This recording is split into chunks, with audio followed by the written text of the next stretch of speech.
Bueno, buenas noches, hermano, con todos. En esta noche quiero compartir algunos pensamientos acerca de la Biblia y la vida cristiana. Realmente creo que la Biblia tiene injerencia en todo aspecto de la vida cristiana, desde principio a fin. Tal vez la persona que un día se acercó a nosotros o a quien escuchamos una predicación o un testimonio, estoy seguro que hizo mención de algún pasaje de la palabra de Dios. Entonces, arrancamos con la palabra, continuamos con la palabra y la palabra nos va a acompañar hasta el último día de nuestra vida. Eso es totalmente seguro. Y yo en esta noche he sacado, digamos, pensando, meditando en la palabra, algunos principios que realmente yo los veo no solamente en los versos que voy a mencionar, sino también expuesto en la palabra, tal vez con diferentes expresiones, pero creo que lo podemos ver y lo podemos ver en la vida de los autores bíblicos o los personajes que la Biblia nos presenta. El primer principio que yo quisiera compartir, y creo que es desde donde arrancamos o comenzamos, es el principio de la confianza. Porque realmente la vida cristiana comienza, crece, florece y da fruto en el terreno de la fe. La vida cristiana es una relación de confianza con nuestro Creador. ¿Ah? Es un pacto de fe entre el Señor y mi persona, entre el Señor y su persona. Es realmente es una unión de confianza entre el Dios amoroso, todopoderoso, el Dios de gracia, y nosotros, sus criaturas, que realmente nos llegamos a dar cuenta por lo que el Espíritu Santo nos mostró de que necesitábamos confiar en el Señor Jesucristo. Sí, el pasaje que quiero leer es este. Dice, pero sin fe es imposible agradar a Dios. Sin fe es imposible agradar a Dios. Sin confianza en Él es imposible que le podamos agradar. ¿Ah? Yo creo que realmente lo más importante es agradar a Dios. A veces nosotros como humanos quisiéramos agradar a muchos, ¿no? Pero si no le agradáramos a Dios, estaríamos en problema. Y puede ser de que le desagrademos a algunos, pero si yo le estoy agradando a Dios, es lo que más importa. Entonces, este principio de confianza que nos muestra la Biblia es importante que lo mantengamos permanentemente. ¿Ah? Es algo que no debe de faltar, ¿no? Es como un ingrediente realmente irreemplazable, ¿ah? Para que realmente el andar de la vida cristiana realmente pueda darse continuamente y uno pueda dar pasos, uno pueda avanzar en la vida, pueda realmente crecer en la vida. Es importante la confianza. ¿Ah? A veces pensamos que el pecado o uno de los pecados más graves puede ser el asesinato, puede ser la violación, puede ser el adulterio o muchos otros que a veces se pueden nombrar. Pero según la Biblia, el pecado más grave es la incredulidad. Entonces, qué importante es que nosotros nos mantengamos realmente confiando plenamente en Dios y en su bendita palabra, porque al confiar en su palabra estamos confiando en el dador de la palabra. ¿Ah? Y cuando nosotros ponemos todo nuestro corazón en lo que dice la Biblia, estamos poniendo también todo nuestro corazón en lo que Dios me está diciendo a mí. ¿Sabe una cosa? Me hace acuerdo que cuando Dios sacó al pueblo de Israel de Egipto, lo fue llevando hasta llegar casi al límite de la tierra prometida. Y le dijo Dios a Moisés, escoge 12 hombres, envíalos como espía. Y ellos fueron escogidos y fueron enviados. Y cuando vinieron, trajeron evidencias, pero maravillosas de cómo era la tierra. Ellos se admiraron de lo fértil, de lo abundante, de lo buena que era la tierra. Pero 10 de ellos dijeron, pero ahí en esa tierra hay gigantes, nos van a comer como un bocado de pan. Nosotros les parecíamos como si fuéramos langostas, nos van a aplastar. Y 2 de ellos dijeron, no, vamos, porque vamos realmente a conquistar esa tierra. Pero como los 10 tenían más influencia que los 2, tuvieron que pasar 39, casi 40 años dando vuelta en el desierto. ¿Por qué? Porque todo se trató de un asunto de confianza. No confiaron en el Señor. Muchas veces los desiertos que podemos pasar, usted analícelo bien y se va a dar cuenta que es un tema de confianza en el Señor. El segundo, Jesús dijo, quiero decir esta frase, Jesús dijo, creed en Dios, creed también en mí. Jesús dijo, es un tema de confianza la vida cristiana. El segundo principio, yo le he puesto este nombre, es el principio de la mirada al frente. Y tal vez uno se pone a preguntar, ¿qué trato de decir con esto? Qué importante es mantener la mirada al frente y procurar así el avanzar recto, derecho hacia adelante. Así como el que quiere o pretende arar y hacer los surcos bien derecho, necesita mirar al frente sin distraerse. Así, quien busca hacer las cosas bien, como lo dice Dios en su palabra, debe de mirar con atención hacia adelante y no dejarse distraer por todas aquellas cosas que el mundo presenta como distracción, como una forma de distraerme. Poner la mano en el arado y no mirar atrás es más que una labor agrícola. Y justamente me estoy refiriendo a ese pasaje en donde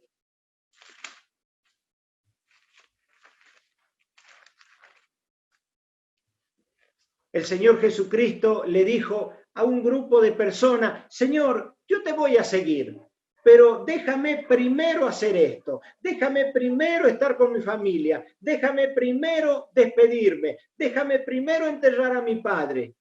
Y el Señor Jesús le dijo, ninguno que poniendo su mano en el arado mira hacia atrás es apto para el reino de Dios. Hermano, en la vida cristiana tenemos que entender que realmente nuestra mirada debe estar puesta al frente, firme, a donde Dios nos quiere llevar, a donde Dios nos está dirigiendo que vayamos. Sí, realmente, como dije recién, poner la mano en el arado y no mirar atrás es más que una labor agrícola. Es la actitud con la que debo de seguir a Jesús y ser su discípulo.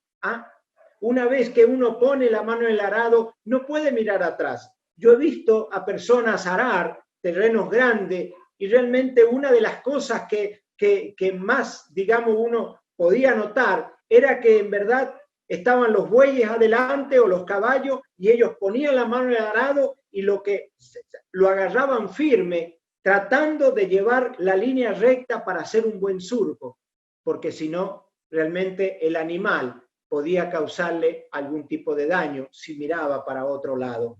¿Y cuántas veces podemos ser distraídos realmente por tantas cosas que el enemigo quiere que pongamos la mirada, ¿no? Y digo algunas, voy a mencionar algunas. Una de ellas puede ser realmente el deseo de prosperidad. A veces puede ser que ese deseo de prosperar y prosperar me hace inclinar mi mirada y no mirar hacia donde Dios quiere que marche. Otra de esas cosas puede ser la opinión familiar de lo que creo. ¿Ah? ¿Cuántas veces en una ocasión, lo cuento así, cuando nosotros perdimos nuestra hija, me acuerdo que hermanas de Lolita le dijeron a ella, ¿has visto? La Virgen te ha castigado porque se han cambiado de religión. La familia nos criticó mucho por la fe en el Señor Jesucristo. Y muchas veces el enemigo busca realmente de que uno desvíe la mirada y empiece a considerar otras cosas. Otra cosa que nos puede distraer puede ser la crítica de amigos y compañeros, que muchas veces somos criticados o se nos pueden burlar o hacer tipos de comentarios como para hacernos sentir mal. O tal vez la trampa del libertinaje, ¿no? Que realmente uno, al ver a otras personas, la vida que lleva y cómo aparentemente, cómo disfrutan, y esa es una trampa del enemigo, hacernos creer que realmente eso es lo que tendríamos que hacer cuando la Biblia dice algo diferente. O a veces también, ¿sabe qué? Las mentiras diabólicas, ¿ah? De que tratan de hacerme ver como un tonto, de seguir a un Dios que no veo. ¿Cuántas personas realmente a uno le pueden decir una y otra cosa porque está siguiendo un Dios que ni siquiera se ve, cuando realmente, como dije recién, es un pacto de confianza que uno ha hecho con el Señor? Pero como Dios está con nosotros, podemos superar y vencer cada uno de estas situaciones que se nos presentan, que nos quieren distraer o que nos quieren apartar. ¿Ah? Me viene a la mente el caso de Abraham. Fíjese que Dios le dijo a Abraham, sal de tu tierra y de tu parentela y ve al lugar que te mostraré. Y así empezó a hacerlo Abraham. Pero llegó un momento que en ese tiempo se presentó una hambruna. ¿Y qué hizo Abraham? Se dirigió a Egipto, a un lugar que Dios no le había dicho que tenía que ir. Y fíjese que mientras que él estaba en Egipto, uno no lee en la Biblia de que él levantó algún altar para adorar a Dios. También casi pierde a su esposa porque el faraón estuvo a punto de hacerla mujer de él. Y en ese lugar de Egipto compraron una sierva que después trajo un montón de dolor y problemas a la familia, porque de esa sierva nació Ismael. ¿Ah? Entonces, cuando uno retira la vista de la dirección en que Dios quiere que vayamos, eso no es otra cosa que estar, digamos, abrazando problemas. Por eso nuestra mirada debe de estar en la dirección y en el camino que realmente Dios quiere que estemos. ¿Qué es lo que dice Dios en su palabra? El libro de Colosenses dice, poned la mirada en las cosas de arriba y no en las de la tierra. Qué importante. Hermano querido, ponga la mano en el arado, pero no mire atrás. Un tercer principio que quiero compartir es el principio de negarse a uno mismo, que es parte de la vida cristiana. Es esencial para la vida cristiana el negarse a uno mismo. ¿Ah? Pero ustedes que me están escuchando tal vez se preguntan, ¿y qué significa realmente? Bueno, ¿sabe qué? Para mí negarse a uno mismo es quitarle la libertad a mi viejo hombre y decirle no. ¿Ah? Sí, no te permito que me dirijas, no te permito que me manipules, no te permito que me sigas imponiendo tus reglas de juego, no te permito que me digas qué está bien y qué está mal. En definitiva, no te permito que me sigas controlando. ¿Por qué? ¿Por qué? Porque ahora el control lo tiene el Espíritu Santo. Sí, mis amados hermanos, es necesario un no muchas veces en nuestra vida. Y en este caso es importante negarnos a nosotros mismos, tomar la cruz e ir en pos de Cristo. Porque dice la Biblia que realmente nosotros ya no nos pertenecemos, le pertenecemos a Él.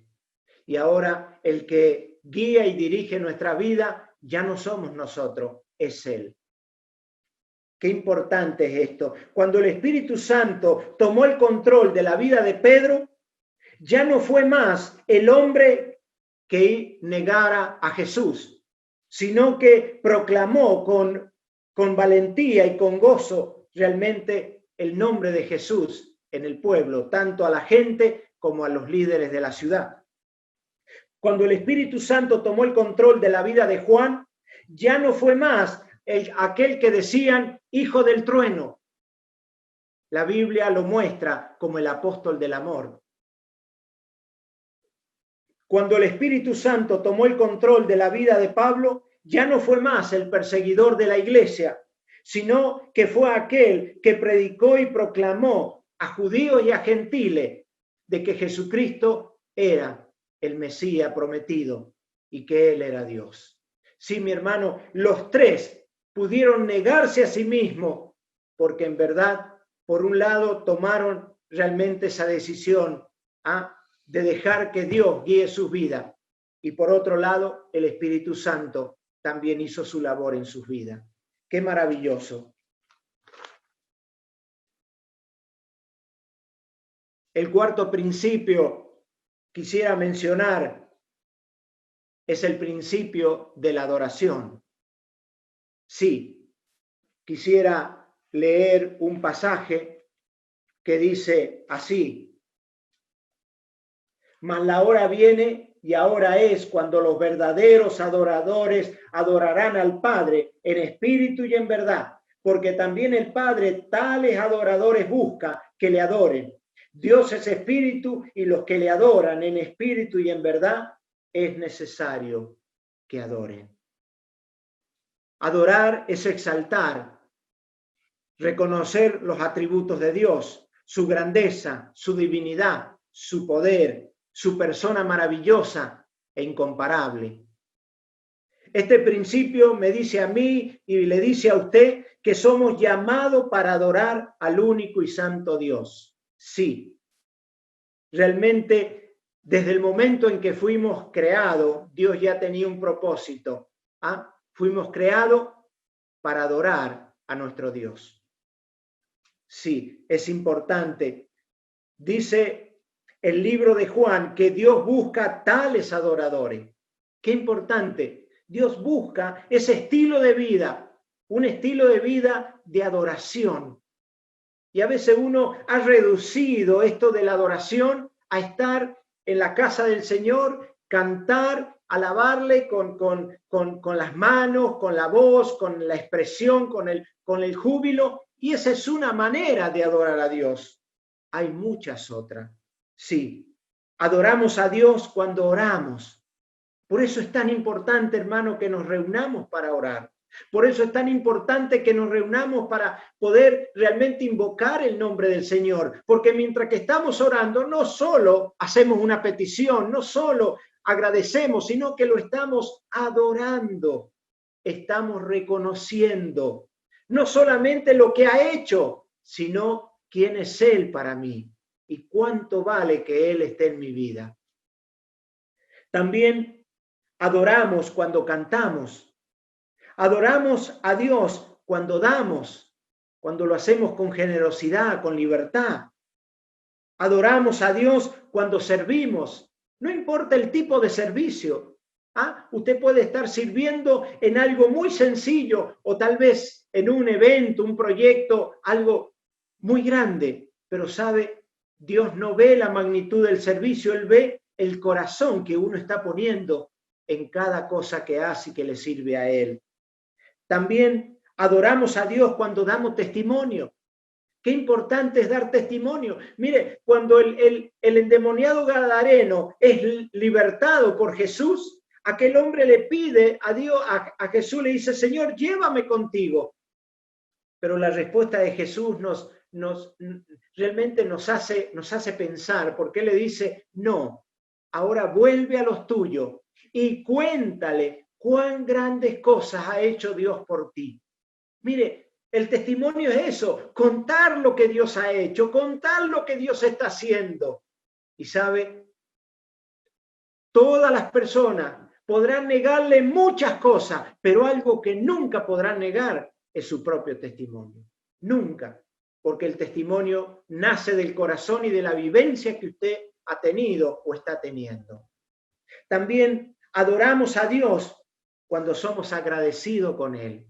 A Dios le encanta la gratitud y cuando somos agradecidos es una forma de adorarle. Por eso la Biblia dice que demos gracias en todo porque eso es su voluntad. ¿Cuántas veces, hermano, nos encontramos en momentos, pero rete que difíciles? Pero aún en esos momentos uno puede decirle, Dios, te doy gracias. No lo comprendo, no sé cuál es el propósito final, pero te doy gracias. Y usted al hacer eso está adorando a Dios. También adoramos cuando perdonamos. Hermano, tenemos un Dios de perdón y Dios quiere que nosotros seamos como realmente Él es, perdonadores. Cuando usted perdona a alguien, está adorando a Dios. Y eso es importante. También adoramos cuando amamos, cuando expresamos el amor a otras personas. Adoramos cuando mostramos misericordia. Es importante mostrar misericordia. Adoramos a Dios cuando leemos su palabra y la obedecemos. Por eso la palabra dice, no seas tan solo oidor, sino también hacedor de ella. Porque al ser hacedor, al obedecer la palabra, es una expresión maravillosa de adoración. Jesús dijo, si me amáis, guardad, obedeced mi palabra. Esa era una expresión que tanto le gusta a Dios realmente que nosotros mostremos. Le adoramos cuando confiamos en Él y seguimos sus enseñanzas. Sí, mi querido hermano, hay muchas formas de adorar a Dios. Y eso es importante que nosotros realmente nos impregnemos de este principio, nos impregnemos de esta actitud, nos impregnemos realmente de adoración. ¿Por qué? Porque Dios está buscando tales adoradores. El objetivo más especial y necesario para todos, para todo discípulo de Cristo es adorarle con toda nuestra vida. La adoración nos da vida. La adoración nos transforma, la adoración nos llena de gozo y de paz, nos prepara para el servicio, la adoración nos concede ese sentir de cercanía e intimidad con el Señor, y que no hay otra expresión del alma que nos acerque más a Él que la adoración. Le adoramos al Señor con todo el corazón. Un muerto no puede adorar. Sí, pero aquel que tiene vida eterna y abundante, no puede dejar pasar los días sin adorar. Qué importante. Quiere decir que cada día tenemos la oportunidad de adorar a nuestro Dios. ¿Sí? Ante las personas, antes nosotros esperábamos llegar al templo para adorar. Hoy nosotros somos el templo del Espíritu Santo. Por eso debemos de mantener el altar siempre preparado y con la llama encendida para adorar a Dios. Hermano, eso lleva gloria a nuestro Señor. Adórele al Señor. El quinto principio que quiero compartir es el principio de estar bajo su mano. Sí, quisiera leer. Dice la palabra, humillaos pues bajo la poderosa mano de Dios, para que Él os exalte cuando fuere tiempo. El apóstol Pedro les escribía a un grupo de ancianos y de líderes jóvenes, y quiso que ellos supieran cuál era una de las claves más importantes del liderazgo y de la vida cristiana: permanecer sujeto al Señor y a su palabra. No estamos para criticar al Señor, o para censurar sus mandamientos, sus planes, sino para someternos, humillándonos a Él y a su guía. Pedro, por varias ocasiones, se exaltó a sí mismo y quiso hacer las cosas a su manera, pero después de la resurrección del Señor Jesús, el apóstol aprendió de que es Dios el que debe de exaltar y no él mismo. Lo mismo es para nosotros hoy y no es menos importante de lo que fue para ellos. En este tiempo tenemos que entender que una de las cosas que necesitamos es ser humilde delante de Dios. La palabra nos dice, si se humillare mi pueblo, sobre el cual mi nombre es invocado, y buscaren mi rostro y oraren, yo iré desde los cielos y sanaré su tierra. Puede ser que realmente sea una de las cosas que le está haciendo falta a nuestro querido país, realmente humillarnos delante del Señor mucho más. Cuando Pedro dice de estar humillado bajo la poderosa mano de Dios, es una orden más que una sugerencia. Parece que todos tenemos la tendencia a pensar tal vez que sabemos más que los demás, pero si así fuera, eso no nos da derecho a pasar por encima de los demás y de anular la orden del Señor. Someternos es someternos. El mejor ejemplo lo tenemos del mismo Jesús. En Filipenses 2:8 él dice que se hizo siervo y en la condición de hombre se humilló a sí mismo, haciéndose obediente hasta la muerte. Sí, el propósito de Dios para mi vida es que seamos conforme a la imagen de su Hijo. Entonces, la humildad es parte de esa identidad. La humildad es parte de la identidad del cristiano. Si Jesús se sometió al Padre Celestial, yo y usted debemos de hacer lo mismo. El sexto principio es el principio del hacer. Quisiera llevarlo a Salmo 40 por un momento. El salmista dice algo muy importante. El hacer tu voluntad, Dios mío, me ha agradado, y tu ley está en medio de mi corazón. Salmo 48. Todos somos tendientes a hacer una y otra cosa. Por lo general somos muy prácticos. Nos gusta demostrar o mostrar algo por medio del hacer. ¿Sí? Esto me trae a la memoria la historia de Marta, quien era muy hacendosa y siempre estaba ocupada, porque para ella el hacer era lo más importante. Pero Jesús le dijo en respuesta a su reclamo: Marta, Marta, afanada estás por muchas cosas, pero una sola es necesario, y a María no le será quitada. Este principio al que me refiero es hacer la voluntad de Dios. Hacer la voluntad de Dios. El salmista comprobó que era un verdadero agrado dedicarse a hacer todo lo que Dios dice. Y hoy tenemos el mismo compromiso nosotros también. Sí, el hacer su voluntad. Nada traerá más contentamiento que dedicar mi vida a hacer lo que Dios quiere que haga. El Señor es nuestro gran ejemplo. Toda su vida vivió agradando a Dios y haciendo su voluntad. Y al llegar al momento más difícil de su vida, Jesús en el huerto de Getsemaní decía: Padre, si puedes pasar de mí esta copa, pero no se haga como yo quiero, sino como tú quieres.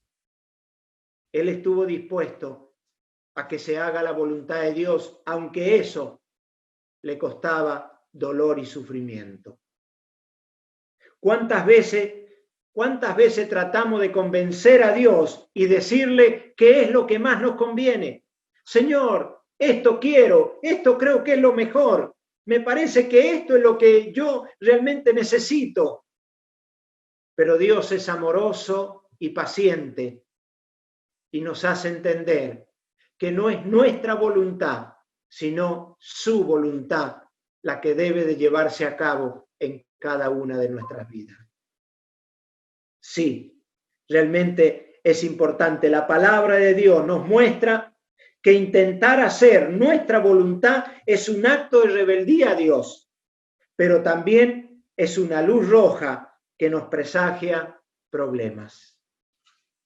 Y el séptimo principio, y el último que quiero compartir, es el principio del crecimiento, le he puesto.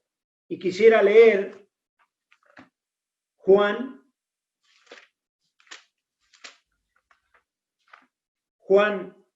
3:30, que dice así: es necesario que Él crezca, pero que yo mengüe.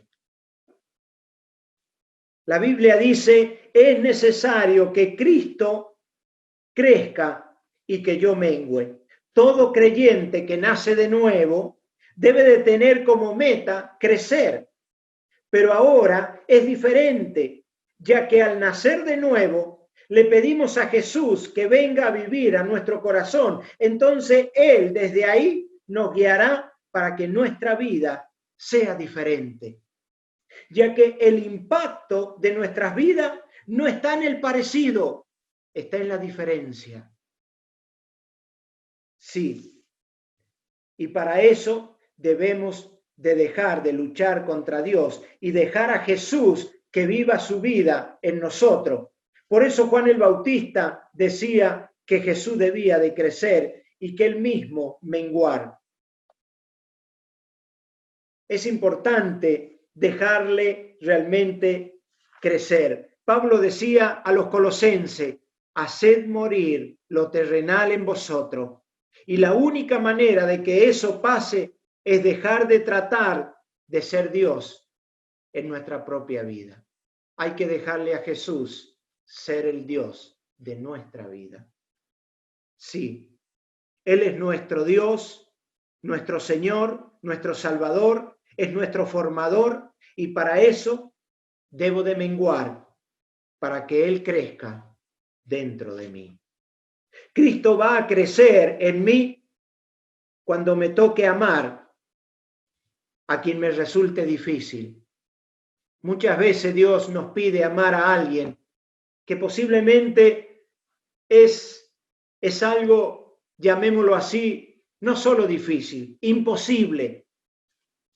Pero cuando realmente le digo, Señor, yo no lo puedo amar a esa persona, pero tú puedes amarla a través de mí.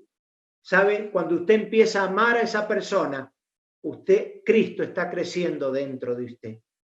La Biblia dice, podemos tener todo el conocimiento, podemos hablar todas las lenguas, podemos hacer cosas maravillosas, pero si no tengo amor, de nada vale. Sí, otra forma, otra circunstancia en que Cristo podría crecer dentro de nosotros es frente a una situación de perdonar a quien me ha herido o me ha ofendido y realmente me he sentido enconado por dentro por lo que dijeron, por lo que hicieron, por el perjuicio. Pero la Biblia dice, así como yo te perdoné, tienes que perdonar. Y cuando uno aprende a perdonar de esa manera, como Cristo nos perdonó, también Cristo sigue creciendo dentro de nosotros. Jesús crecerá en mí cada vez que mis decisiones coincidan con su voluntad. Jesús crecerá en mí cuando yo use los dones que he recibido y lo haga con amor, pensando en los demás antes de pensar en mí mismo. Sí, crecer traerá madurez y es una convicción Es la convicción más fuerte de lo que uno quiere realmente en uno. Pablo dijo, ya no vivo yo, mas vive Cristo en mí. Hermano, permita que Cristo siga creciendo en su vida. Déjele a Él llevar a cabo su vida en usted y permita de que realmente Él cada día pueda crecer en su ser y que usted y yo podamos menguar de día en día. Hermanos queridos, esto, si usted lo busca en la palabra, lo va a encontrar. Es parte de la palabra. Sé que se podrían tocar muchos más puntos, pero creo de que el Espíritu Santo seguirá guiando a cada uno para seguir encontrando más y más, digamos, verdades que van a sostener, van a alimentar, van a bendecir, van a fortalecer la vida cristiana. Le doy gracias al Señor y que Dios le bendiga.